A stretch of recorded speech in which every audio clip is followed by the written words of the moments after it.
The Lord be with you. And with your A spirit. reading from the Holy Gospel according to St. Luke. Glory to you, O Lord.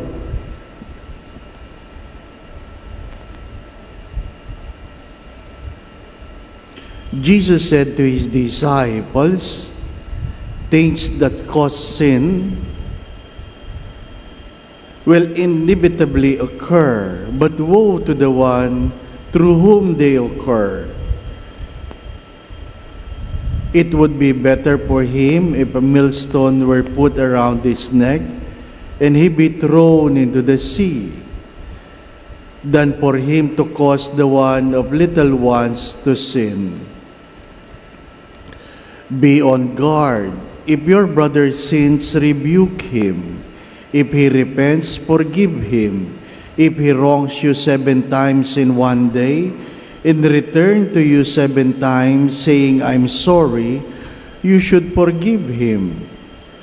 And the apostles said to the Lord, increase our faith.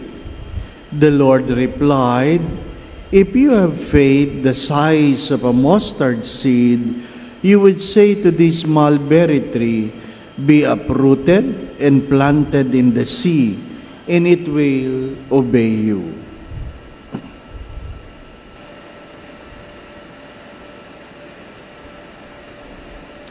The Gospel of the Lord. Praise to you, Lord Jesus Christ.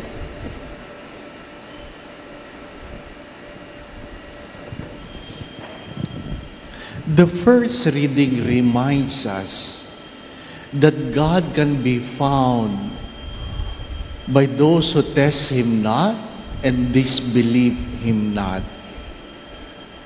and allowing God to test His heart. My dear friends, my brothers and sisters, when we are wronged by others, we easily judge them. Pag tayo ay nasasaktan, napakabilis nating humusga. Pag tayo nakakalamang, mabilis tayong magbulag-bulagan. Palagi po itong ang paalala. If you see good people, emulate them. But if you see bad people, examine yourself. Learn to examine yourself.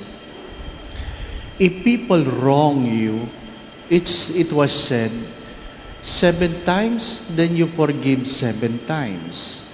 But it is also good to ask ourselves, why do people keep doing wrong on us?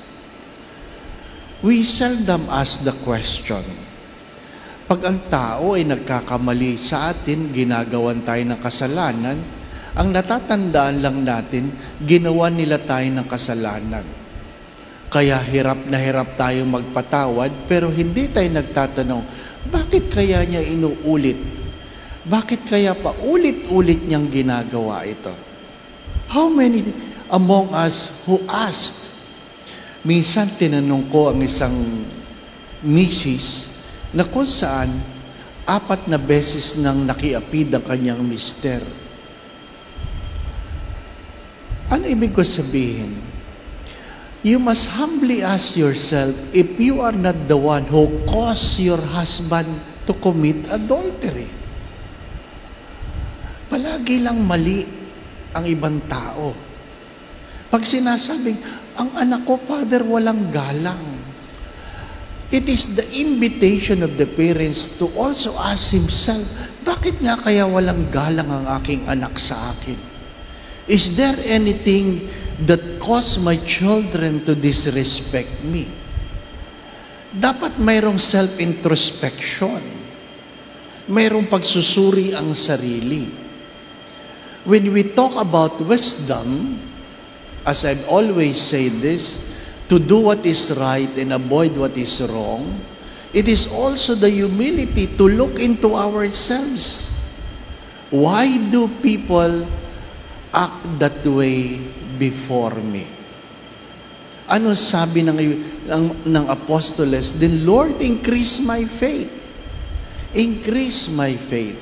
Because we all know this, that we learn more in our failures than in our success. If you are really humble enough to do some self-introspection, self-examination, we learn better in our mistakes than our success. Kaya nga, kahit ang singer na si Barbara Streisand nagsasabing, there are no mistakes in life, only lessons to learn. Amen. My dear brothers and sisters, wisdom is not only doing what is right and avoiding what is wrong, but the humility to look into ourselves and do some self-examination.